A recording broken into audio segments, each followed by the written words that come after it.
You ask Tiger to solve.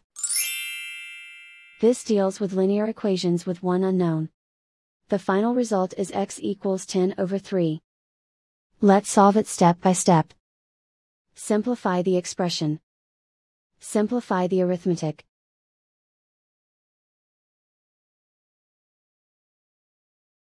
Isolate the x. Multiply both sides by 25. Group like terms. Multiply the coefficients. Simplify the fraction. Multiply the fractions. Simplify the arithmetic.